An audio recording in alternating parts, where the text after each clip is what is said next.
Can you eat? Don't do that. If you wanted me to eat first, you would allow me to just eat without making that statement. I'm sorry. I don't need you to be sorry. I don't need you to be sorry. Don't throw this food down. I'm not throwing it down. You guys. It's funny how we felt like this was going to be a somewhat peaceful ship until we started seeing things upon things. But for last night, it was completely chaotic. It was just moving up from 0 to 50 to 100 to 1,000. And I was like, what's going on here? Is it the alcohol? Even if it's the alcohol, it was a whole lot. Topher is going through a lot. And I don't even know whether to say he's helping the situation. But let us just get straight into it. Let me give you guys the full gist. I said I'm going to give you guys like every step of the way and everything that happened with them. And then we have Ozee, Onyeka situation and some other things that happened last night. I actually felt like last night was going to be all, what would I call it, love and light, because when they came out of the party, it was them just jubilating, shouting, can you feel it? Anita was even in that position. That's the first time I'm seeing her that hyped. So she was in that situation, shouting, Nelly, like all of them were just all hyped.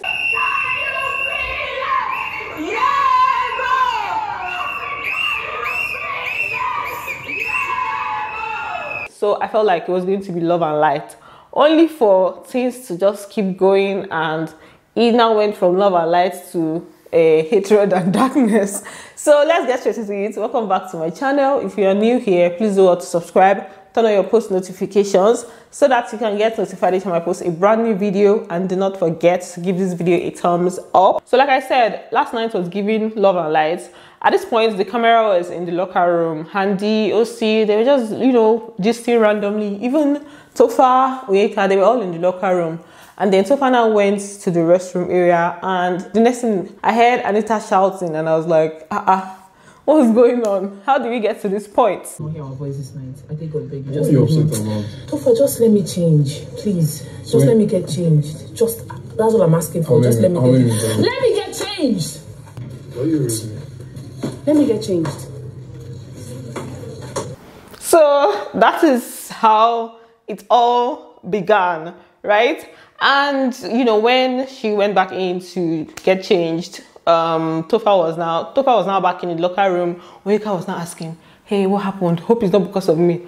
My mother was like, rest rest. Sometimes it feels like, I feel like sometimes she actually likes when she is like, maybe because of an issue between like maybe when she's causing couple problems or something. I feel like that's what it is. Like, not like she wants you guys to have issues, but she just enjoys the idea of like, oh, I'm causing problems and all. That's what I feel, you know. But then she was just asking, and mainly because Topher was having a conversation with her before this happened, right? So she was just like, was I the cause? I hope it's not because of me. I hope it's not because of me. Because me and you are finished committing crime. And then at some point, Chizoba and Ben, they were also there trying to see what was going on.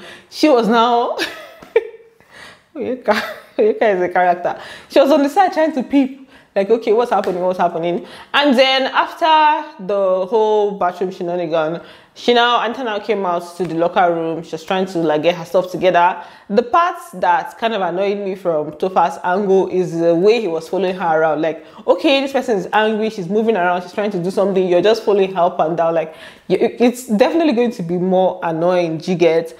So he was just trying to follow her to make sure that everything is fine, you know.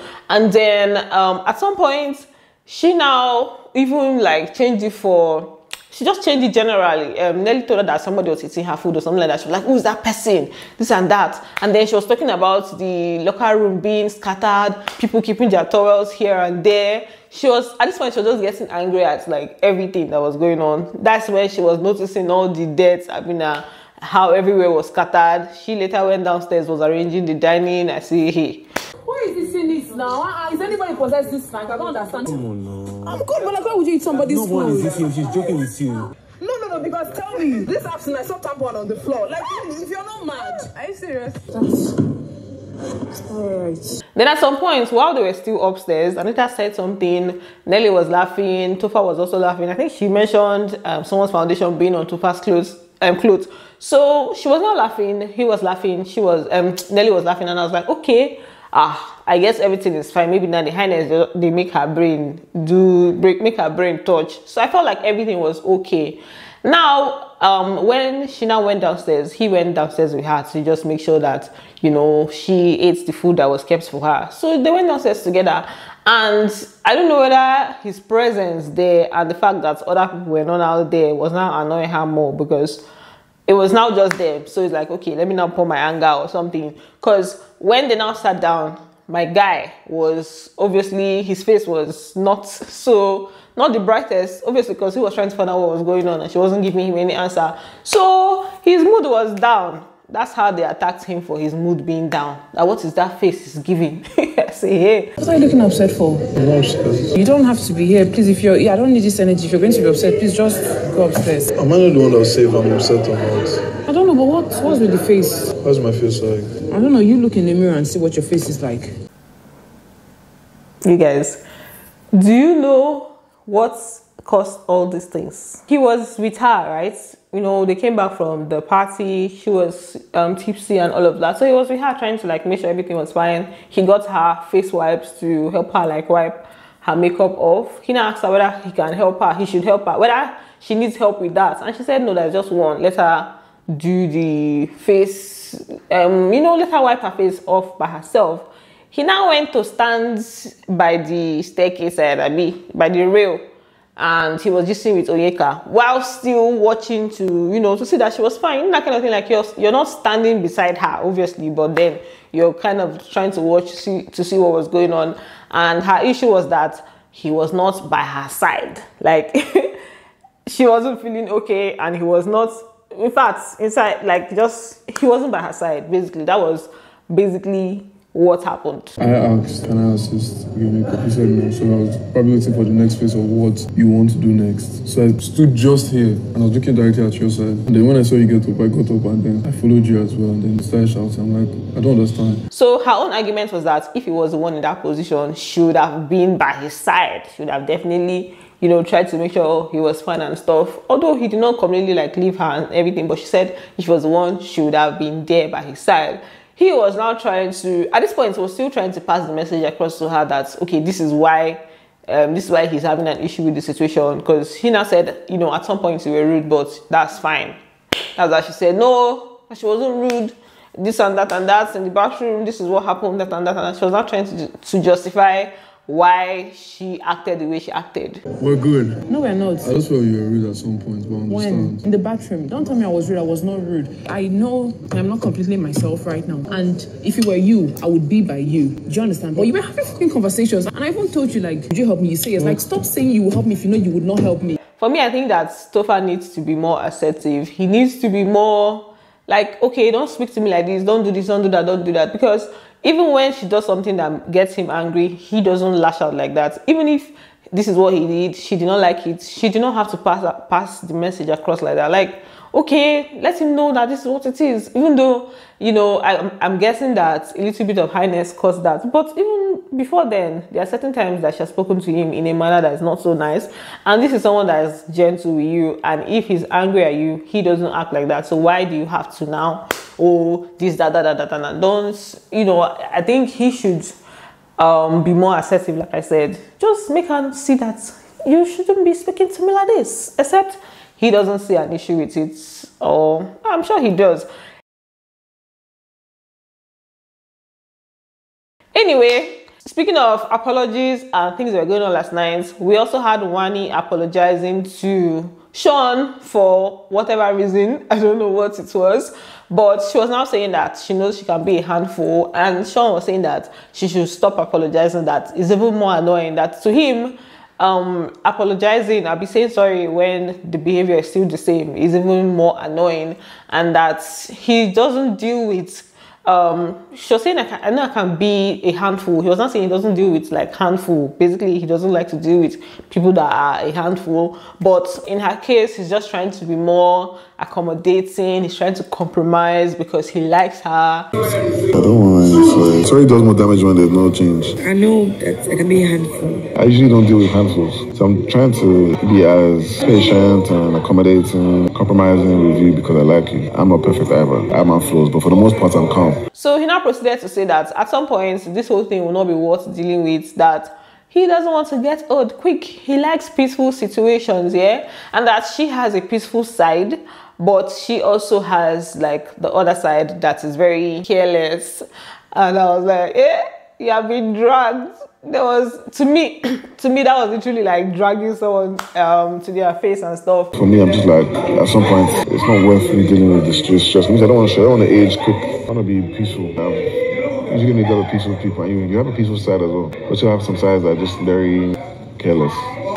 So he was just there saying his own. Wanni looked like she was in a completely different world. She was just looking and just saying, oh yeah, you know, say whatever it is that you want. I guess it was also the whole tipsy thing. Yesterday, the alcohol was alcoholing.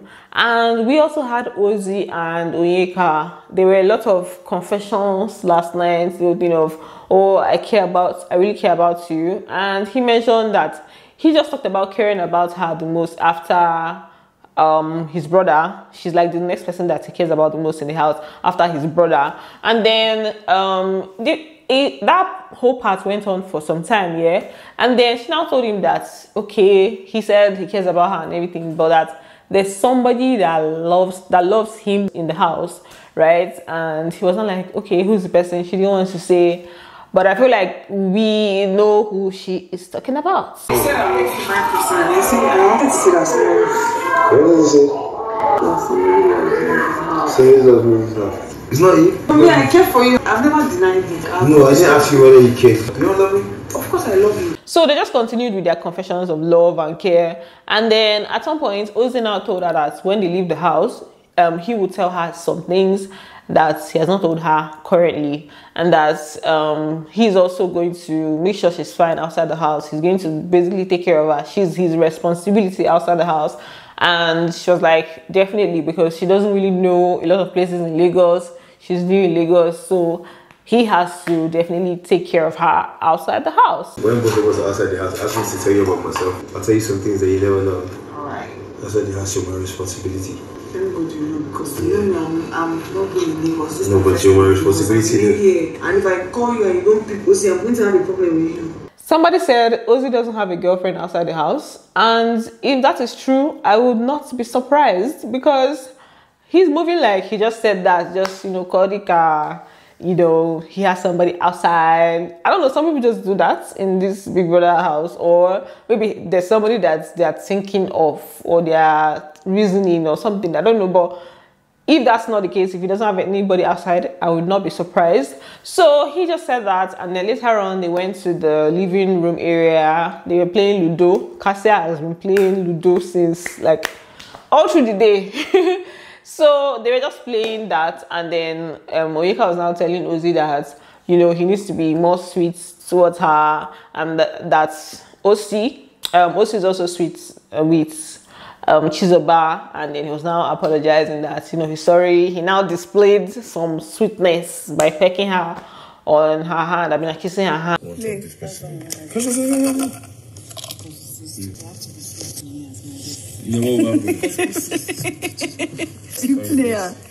You're wasting our time. It's okay. We are just going to keep watching to see how everything in this house plays out, because most of the people in question that are involved in this drama, I feel like they will last for a bit. This week, I mean, today there's no eviction, so we have another week with them. So time will tell how everything is going to play out. And then earlier on, they had their Pepsi task. I don't think I'm going to cover everything concerning that, because it was quite long. They all had to come out to like perform. I'm just going to talk about some of the performances that I felt were outstanding. So the winners, first of all, Kelly Ray and what's her name? Kelly Ray and Nelly, they won. But before that, the first thing they had to do on stage was the runway situation. So they just did their fashion, and each group had to do like a runway presentation. After doing the runway, you will now sing, right? After that, for each group, for Kelly Ray and Nelly's group, they did very, very well, both through the runway and their singing. So the song they had to perform was Unavailable. So they had the stage performance, they sang their lyrics well, they used the instruments, and they had, like, the criteria was a lot for the task. So judging by all of that, Big Banana gave them I don't know whether a Pepsi now they judge or Big Brother. I think it's like all of them. So at the end of the day, Nelly and Kelly won.